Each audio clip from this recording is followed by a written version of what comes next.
Hello everyone, welcome to my channel knowledge lover. So इसमें हम cover कर रहे हैं क्लास 10th इंग्लिश का इंपॉर्टेंट अनसीन पैसेज जो कि प्रीवियस ईयर में पूछा गया है। इसमें कुछ ट्रिक बताएंगे ताकि आपसे नहीं भी आता तो आप इजीली फुल मार्क्स गेन कर सकते हैं।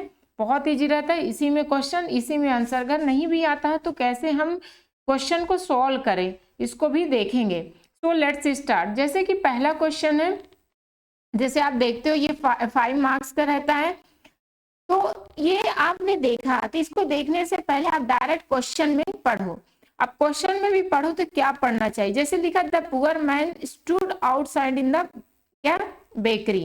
तो हमें मेन यहाँ पर मेन जो चीज याद रखने वाली बात है, जैसे पढ़े और पढ़ने के बाद हमें क्या याद रखना है, जैसे ये वाला पॉइंट, ठीक है, जो ये है मतलब मेन पॉइंट पुअर मैन। यहाँ पर तो चलो ये है। दूसरा क्वेश्चन यहाँ पर आंसर लिखा, इस पे ध्यान न दे।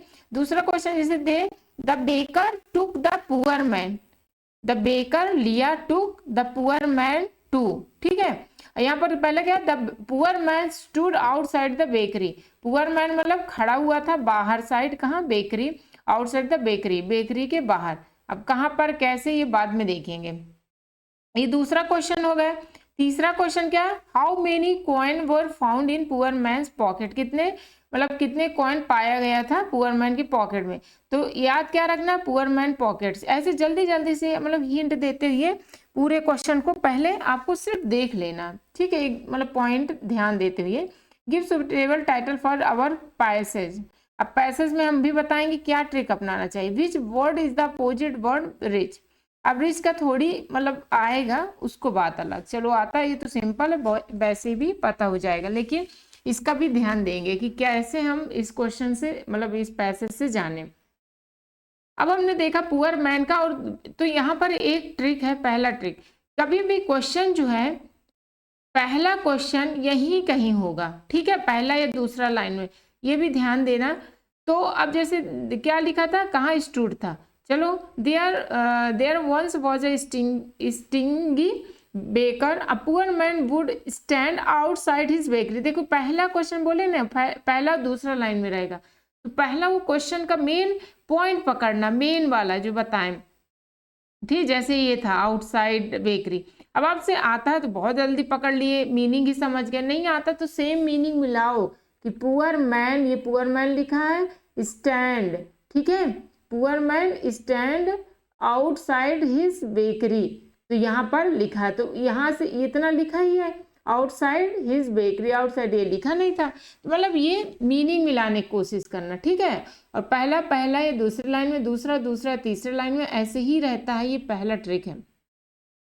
दूसरा तो क्या है, poor stand outside in the bakery, लेकिन पूछा क्या है, डैट डैश, ओके, उसके आगे देखते हैं।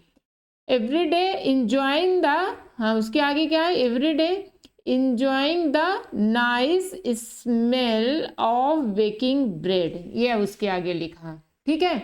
उसके डैट डैश मतलब उसके आगे क्या लिखा, तो क्या हुआ, enjoying the smell of baking bread. देखो सीधा लिखा था, उसके आगे लिख दिया। मतलब इसको आपको उठाना है, वही मीनिंग मिला देना है। आता है तो समझ के लिखोगे, और नहीं आता तो कोई बात नहीं, तो उसी में रहता है कोई। अब दूसरा, the baker took the poor man to, हम बस ध्यान देते हैं, आगे चलते हैं, पीछे नहीं। The baker was very angry at the poor man, ठीक है, तो वेरी एंग्री, गुस्सा था। अब देखो baker was very angry at the poor man, यही था ना दूसरा क्वेश्चन।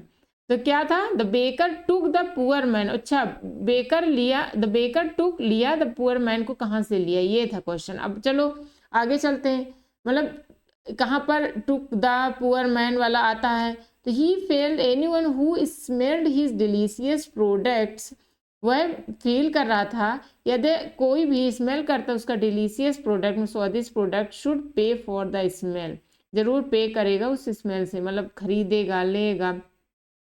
ही टुक, ये देखो, he took the poor man to the court, ये आंसर है ना दूसरे का, डायरेक्ट था ना, took the poor man, baker took the poor man dash क्या था, कोर्ट। तो यहाँ पर आंसर क्या हो जाएगा, कोर्ट, ठीक है, आंसर क्या हो जाएगा, कोर्ट। नेक्स्ट था हाउ मेनी कॉइन, ठीक है। तो जल्दी से बस क्वेश्चन को आंख लगाना, पढ़ना नहीं है। जज क्या, द जज heard heard the bakers complaint patiently जज क्या सुना कि बेकर जो है बहुत पेशेंसली कंप्लेन कर रहा था। Then he asked the poor man, तब वो पूछा पुअर मैन से, do you have any money, आपके पास क्या पैसा है। Poor man searched his pocket and produced 2 small coins. This is the all money I have, he said to the judge. Judge coin from poor man. The big smiled and eagerly held out his hand, but the judge not give the baker the money. He only, तो हमें क्या देखना था, कितने coin थे, यहाँ पर क्या देखो कॉइन 2 स्मॉल कॉइन, ठीक है। तो इसका आंसर क्या हो जाएगा 2।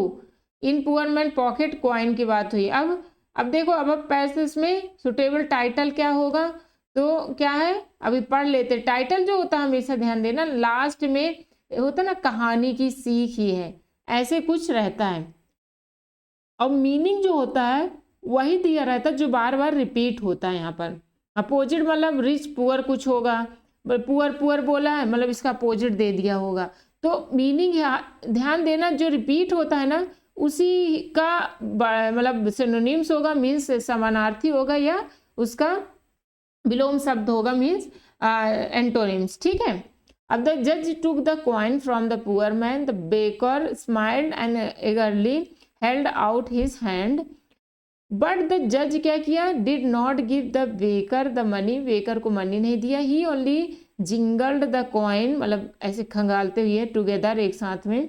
ही then return them to the poor man, को रिटर्न कर दिया, saying punishment should fit the crime, punishment मतलब फिट मतलब जो क्राइम करता है उसको पनिशमेंट नहीं देना चाहिए। The price for the smell of bread shall be the sound of money, the price for smell जो था अब ब्रेड का हो गया क्या, शैल बी होगा द साउंड ऑफ मनी, ठीक है, मतलब पैसे, साउंड ऑफ मनी।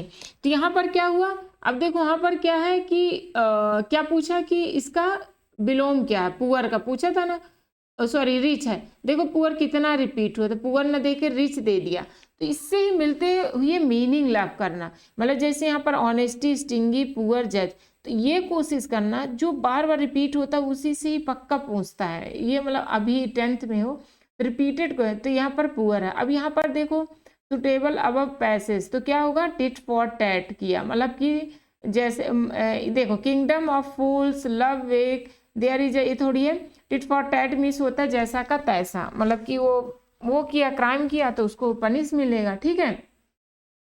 तो जैसा का तैसा किया यहाँ पर, जैसे यहाँ पर दिया है, ठीक है। The price for the smell of bread shall be the sound of money, जो प्राइस था ब्रेड का जैसे उसने ले लिया था तो उसका मतलब पैसा चुकाना ही पड़ेगा, देना ही पड़ेगा कैसे भी, ठीक है।